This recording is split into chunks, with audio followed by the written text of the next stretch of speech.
Mr. David and I met on a flight. We were both flying to New York. This was last year. Your book was coming out December 4th, right?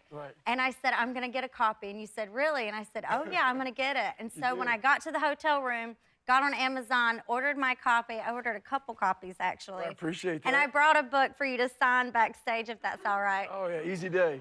He's amazing. You shared so much of your story on that flight and in this book. Thank you.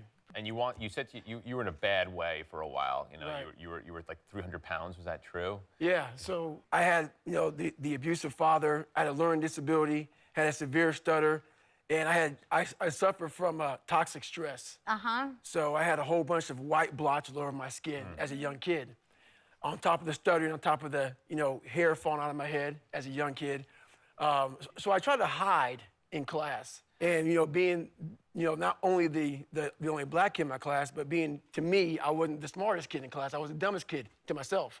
So you're always trying to hide. In my mind. In your mind. So I was already insecure from my dad beating me in Buffalo. We moved to the small town, Brazil, Indiana. And my mom was working 3 jobs at the time. We lived in a government subsidized apartment. So it cost us $7 a month, cost her $7 a month. So she was grinding, trying to make ends meet. Because at the time you were with your single mother. Right, single mother. So I copied all the way to my junior year in high school, just cheated in all these tests, and then I wanted to join the military. So I'm like, I want to join the military. I need to get out of this small town, tired of being called the N-word, tired of being the only, just tired of not fitting in. So basically, one incident that happened to me is I came out of school, and I had my brand new 1982 citation. And I came out, and they said, N-word, we're gonna kill you. Spray paint all over it. Oh, gosh. So, my out was going to the military. So when I said, I'm gonna join the military, I went to the recruiter, and he said, hey, you can take an ASVAB test. And when I heard test, and I'm like, oh my God, how am I gonna do this? So a letter came in the mail a week after I failed my second ASVAB test. And it said pretty much, your son's gonna flunk out of school. My mom was like, hey, you know what, you're gonna flunk out. That was her only advice to me, because she was so stressed out from her personal life. And that's when I invented the accountability mirror. What is the accountability mirror? The accountability mirror was, my life, I blamed everybody. And a lot of people had a lot to do with my failures, but it's now mine to own. I had to start owning this myself, because they weren't coming back. We will make excuses for anything and everything. Right. My father wasn't coming back. The people that called me names weren't coming back. Nothing was coming back to save me. So I realized I had to save myself. And I said, you know what? I have to make changes. And that's when I invented the accountability mirror, where I started putting down, I'm not smart. And I put a sticky note on the accountability mirror.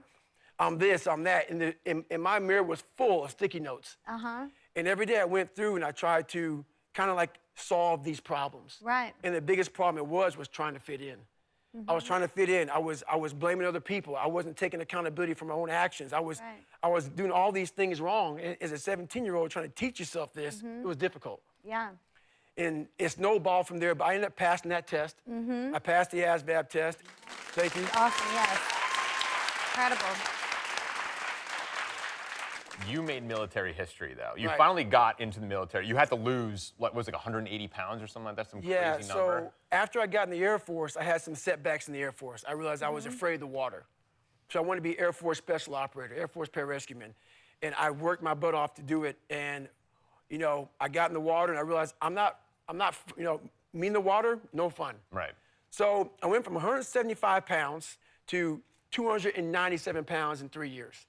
And then I sat at home, and all those insecurities from my high school years came back. Just everything. I was like, man, I'm nobody. Not feeling good enough. Not feeling good enough. Making $1,000 a month, spraying for cockroaches. And I came home from work one day, and I watched this, it was a show on Discovery Channel or History Channel, something like that, but it was Navy SEAL class, Bud's class, 224, going through training, and it was nothing but water, and they're going through Hell Week, and they're freezing, and people are quitting left and right, and I sat down at 297 pounds with a chocolate milkshake and a box of mini chocolate donuts. And I'm watching these amazing men going through training, and I felt like, man, I have to now really start to overcome my fears, because I felt so small. Every day I had this haunting voice in my head saying, you're nothing, you're nothing. And I had to start conquering myself. And I lost 106 pounds in less than 3 months. That's incredible.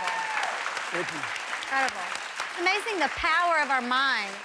Let's get into your accomplishments. Okay. Because there's a lot. Right. All right. So you got into the military lot. finally, and you made military history. How so? Right. So I made military history because I'm the only person in military history to go through, Air Force TACP school, which is Tactical Air Control Party School. I'm the only person who's gone through, I was in 3 Hell Weeks in 1 year as a Navy SEAL. I completed Navy SEAL training after the 3rd try. And as a Navy SEAL, I went through Army Ranger School, where I was the enlisted honor man at Army Ranger School. Even though I didn't make it, but I'm very proud of it, I actually tried out for Delta Force twice as a Navy SEAL. I became very obsessed with finding out more because I'm like, I came from this horrible human being in my mind to this person who's now amongst uncommon men. And I wanted to then become the most uncommon of uncommon men because of where I came from. It was almost like a live autopsy on myself. I'm like, wow, you don't need to be anything to be truly amazing. Are you afraid of anything? I'm afraid of everything. You Being are. stuck on another flight with me. Yeah, so basically, I chose these hard things to do because I wanted to learn how to callous my mind. So I did, like the pull-up record. I did 4,030 pull-ups. But in preparation for that pull-up record, I did 67,000 pull-ups in 9 months. And what happens is your hands become callous. Yeah.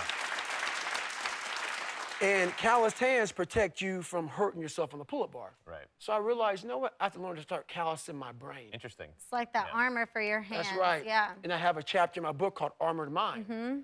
And Armored Mind it speaks of how we have to do things that suck every day. Right. Because that's how you start to strengthen your mind.